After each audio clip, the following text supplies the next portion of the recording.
Say what's cracking, YouTube? It's your boy 16 to life, and I'm back like I'm on a parole violation. Yard down. Now, if you're new to my page, I got arrested in 1994. I was sentenced to 16 years plus life, and I served 24 years straight in the California prison system. During those times, I accumulated some good stories and some insight on things related to the streets and prison. I'm going to share some with y'all today. So, let's hop right up into this video. Today, Eric Holder, the guy who was convicted of killing rapper Nipsey Hussle, was sentenced to 60 years to life in prison. So he was given 60 years to life for killing the rapper Nipsey Hussle. I believe 25 of that was for him being convicted of a first-degree murder.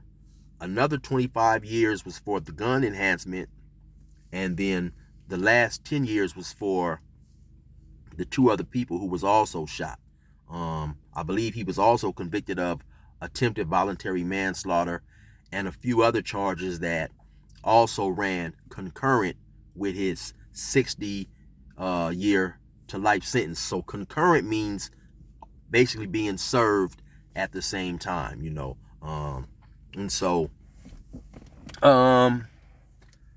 that's his sentence, man. And so I know a lot of people are wondering what will happen to him once he goes to prison. And honestly, I don't know. That's up to the people from his gang and the people who affiliate and associate with his gang. We got to keep it 100, man. Nipsey Hussle was a well-loved rapper. He done a whole lot for his community. He done a whole lot of things for the area in which he grew up in and his homeboys. And so you definitely gonna have people who are gonna be upset with Eric Holder. To be honest, I think so. I think also too that Nipsey Hussle was really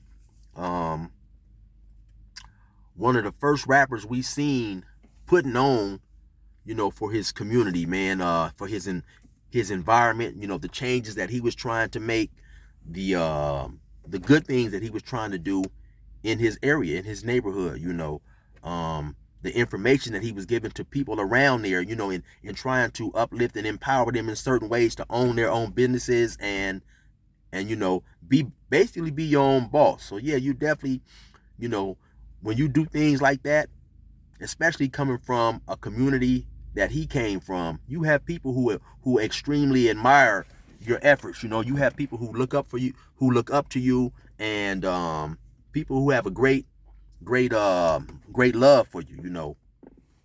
Not even mentioning probably some of the countless other things that he may have done that we don't necessarily know about. I'm talking about Nipsey Hussle, just looking out for his people, blessing his homeboys, stuff like that, man, because it's rare, it's rare when a person comes from that environment, and wants to give back in the manner that he was giving back. You see a lot of rappers get, they get rich and, they get famous and, they go for self a lot of times, so a lot of the things that he done was definitely commendable.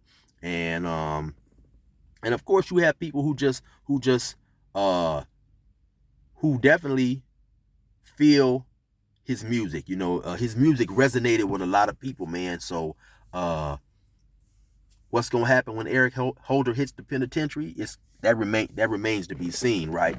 But now I'm sure people will also ask me, well, how much time will he do and stuff like that. So that's another thing that remains to be seen. Though me being familiar with the California prison system, I do know they have changed some laws in terms of granting parole. So even though he was sentenced to 60 years to life, he will be eligible for parole after he's done 20 years and when he's 50 years old. Now, whether he'll get it or not is something different, but they do have something that's called elderly parole. And so when you reach the age of 50, and then you also have 20 consecutive years in on your sentence, that's when you can at least start being seen by the parole board. Now, whether an individual makes parole or not, it's many factors that determines whether a person gets parole.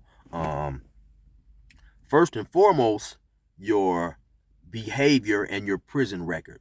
If you are in a lot of incidents, a lot of disciplinary actions, they take that into account. They love to hold your your prison record against you. So you gotta try to walk a clean slate, stay out of trouble. Then also they factor into if you've been to prison before. If that was your first time in prison, if this is your second or your third time in prison, because they look at it as if you basically haven't learned nothing if you continue to go back and forth. Also, they factor into your maturity, and if you happen to taking any self-help classes while you're in prison. When I first came to prison in 1996, prison definitely was not pushing towards rehabilitation. I can honestly say that somewhere around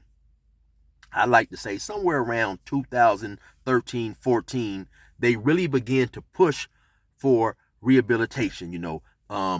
Somewhere around 2005 or 6, they changed the name and added the California Department of Corrections and Rehabilitation, but they really didn't start pushing and implementing programs until much later. But now they do have programs in there to, help you deal with the way you used to think, to help you deal with anger management, conflict resolution, impulsivity, alternative to violence, and things like that, drug programs. And so now they really are more towards helping people rehabilitate. But like I said, at the end of the day, that has to be up to that particular individual. If a person feels he doesn't need or he doesn't want rehabilitation, they can't force any of them things on you. But when you do happen to go to the parole board as a lifer, because in California, only the lifers have to go to the parole board. I know in several other states, anybody that goes to prison, you have to go in front of the parole board to seek a release date. But no, in California, only if you are sentenced to life with the possibility of parole. If you have a determinate sentence in California, then you don't have to go to the parole board. A determinate sentence being, say you have 20 years with 85%, or 20 years with half time, or 10 years with 80%, or whatever they're doing now, 60%. Anytime your date is already determined, you don't have to go in front of the parole board. So only if you are sentenced to life do you have to go in front of the parole board in the state of California. But when you do go in front of the parole board, seeking your freedom and attaining your freedom is definitely a difficult task. You're going to have to go in front of there, and they're going to ask you difficult questions. You have to be able to explain who you were at the time that you caught the crime and who you are today. You have to explain what type of techniques you have learned and acquired now to help you prevent being in them same situations. They're going to ask you a lot of questions, and if they feel you're being dishonest, if they feel you're not mature, you're not going to get a date. And so it's very difficult in going to the parole board and obtaining your freedom as a lifer. And so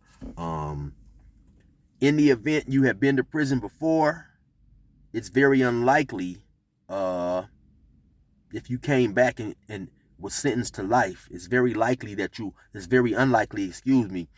will be given a date on the first time you were eligible to go see the parole board. So like I say, it's on an individual basis. Each case is different. Each person is different.